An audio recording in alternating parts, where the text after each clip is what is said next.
Hello there, and welcome to Spiritual How-Tos. This is where we'll share brief Bible basics on how you can please the Lord. And today's topic is growth. We can please the Lord as we grow.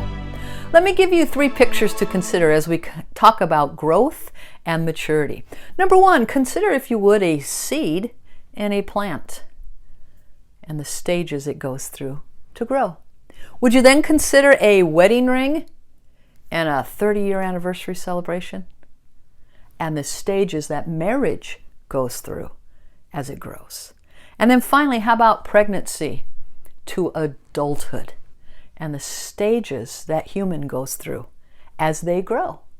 Well, let's take a look at each one of them, because each one grows to maturity by growing through stages, by going through stages. So as we talk about the plant and we look at the plant, it begins with a seed, doesn't it? And that seed will go through the first stage, which is called seed germination. The roots spring forth and it begins to sprout up. The second stage of plant growth is the vegetative growth. It's going to grow now abundantly above ground until finally it reaches the third stage of plant growth, which is reproduction. Now, we know in each one of those stages of plant growth, that plant needs an equal amount of temperature and light and water and nutrients. Those 4 ingredients are going to help it to grow through its stages to become mature, if it's going to be healthy and if it's going to reach maturation, right? Those 3 stages of plant growth. Well, so let's take a look at the next one, marriage, we talked about. Marriage begins with a spark. Long before there's a ring, there's a spark, right? There's a spark, and then the relationship grows, and then a person gets married, and this couple, the 7 stages, is it 7? Yeah, 7 stages that a marriage goes through. Did you know this? I learned this from marriage.com. Made a lot of sense to me. The first stage of a marriage is, of course, the honeymoon stage. The honeymoon stage. They say that's going to last 1 to 2 years. The second stage of a healthy marriage is called reality. Hello! This is where you learn to make adjustments. And that's going to last anywhere from 3 to 5 years, they tell us. The third stage of a marriage is mini rebellion. Mini rebellion. They call it that because this is where you look at your spouse and you go, oh my gosh, I'm going to change them. They have got to change. I'm going to change them. I'm going to change them. It's called mini rebellion because it don't work and it ain't going to work. And the mini rebellion stage can last anywhere from 5 to 7 years, we're told. Mini rebellion. The 4th stage is called smooth waters. Things are pretty smooth. You've learned to adjust to each other, compromise with each other, talk things through. You're growing and maturing, but you're doing it together. Smooth waters, about 10 years of smooth waters. Then we go into the finding each other, the 5th stage. Finding each other, it's called again. Finding each other again. Why? Because this is the time when the kids have grown and flown away. We call it empty nesters. They've grown and flown.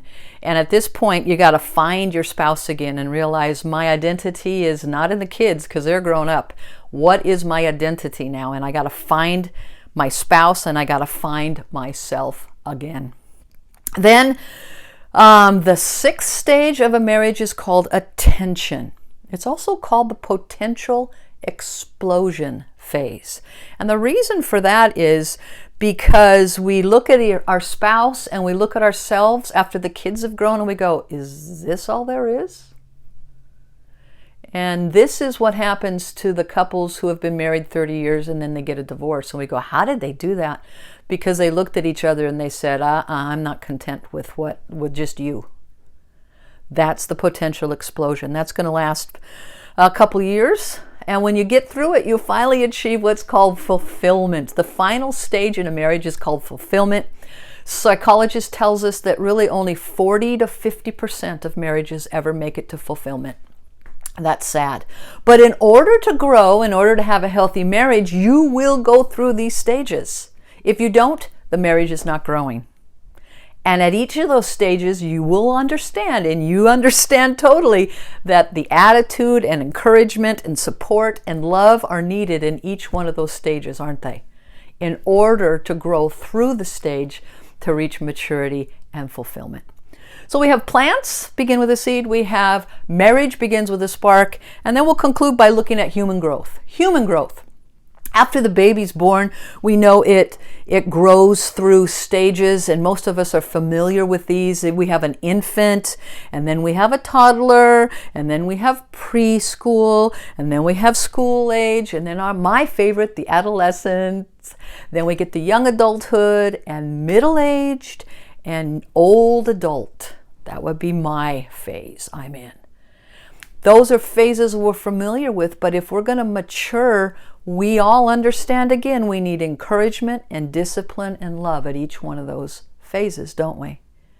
Nobody likes it to see an adult who's stuck in an adolescent phase. That's not maturity, is it? Well, we're talking about growth here, and when Jesus comes into our heart and into our life, we are called sons and daughters of God. The Bible tells us in John chapter 1, we are the sons of God.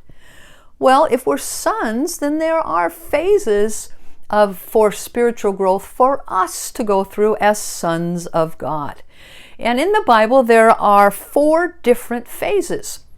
Number 1 stage of spiritual growth that we all who are trying to grow spiritually have to go through towards maturity. Number 1 is the baby stage. The Greek word is nepios, and that's going to last a couple years, the baby stage. The second stage of a spiritual growth is called the little child, and that's paidon, the Greek word paidon, and that's going to be from 2 to 10 years. A spiritual little child. I might be an adult, but I'm a little child spiritually. It's possible, isn't it? The third stage of spiritual growth is the older child. That's teknon. Teknon is the Greek word, and that's going to last 10 to 17 years. So this is growing towards maturity spiritually. I'm an older child, but I'm still a child. I'm maturing. And the final stage in spiritual growth is called a mature son. Mature son, a huios. And that's going to be 18 or more years old spiritually. I'm telling you, nothing pleases a parent more than seeing their child grow and mature. When you see your child grow up and mature, that brings you such pride. Do you know what? Our Heavenly Father is no different. Our Heavenly Father wants to see His children grow and mature. And so that's what we seek to do. We seek to grow from being a baby Christian to a little child Christian, to an older child Christian, until finally we are a mature son who is led by the Spirit. Led by the Spirit. That's how we grow in our relationship to the Lord. I'm telling you, my friend, the Bible is quite clear about spiritual growth. We must grow spiritually. Very clear. Let me give you some verses. 2 Peter talks about grow in grace and in the knowledge of the Lord. Are you growing in grace, and are you growing in the knowledge of the Lord? 1 Corinthians 13 says, hey, when I was a child, I talked like a child, I thought like a child, I reasoned like a child, I acted like a child. When I became a man, I put away childish things. Some of us need to put away some childish things and grow up a little bit. Some of us are at that stage. How about Ephesians 4:14? It says that we no longer be children. There's a time to be a child, but if it's time to grow up, it's time to grow up and take responsibility. And so Ephesians tells us, let's not stay at the child stage. 1 Peter 2 tells us, just like newborn babies desire spiritual milk, so newborn spiritual babies desire spiritual milk. That means easy to understand Bible lessons, basic Bible lessons, kind of like what we're trying to share in these types of videos. But 1 Corinthians 3 says, hey, when you were ready for spiritual food, when you should be eating spiritually meat, you still desired milk. I couldn't give you meat, Paul says. So there's a time when we should be eating spiritual meat, and we're still sucking our bottle. We're baby Christians. Timothy tells us that our progress should be seen by everybody. In other words, our growth, our maturation should be obvious. It should be noticeable. And Hebrews 6 tells us to leave the elementary teachings about the doctrines of Jesus and go on to maturity. Well, I like that, because that says there are going to be times when we're doing the basics as a Christian, but there are also times for mature Christians to study mature, even meaty subjects. So I would ask you, my friend, as we wrap this all up, where are you at in your relationship with the Lord? Are you growing spiritually? I could give you all kinds of tips, and I will do that in future videos on what types of things we can be doing to grow spiritually. But if you're not already engaged in daily Bible reading and thinking about the Word, meditating, also about a daily quiet time and daily surrendering to the Lord, you should be. Because in order to grow, we need the Bible daily. We need to think about it, chew on it, ruminate on it daily. We need a daily quiet time, because that's what provides us the light in our life. And we need to daily surrender, meaning Jesus needs to grow in us and we need to decrease.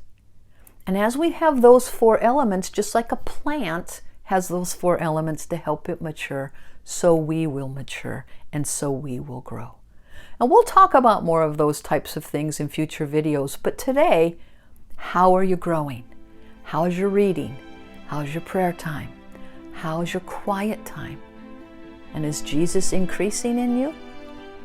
Are we growing from baby spiritually to mature sons and daughters? That's what it's all about. And that's how we please the Lord, by growing spiritually. You can check the notes out on underdeborahspalm.com, and I hope to see you next week on Spiritual How-Tos. Thanks for checking in.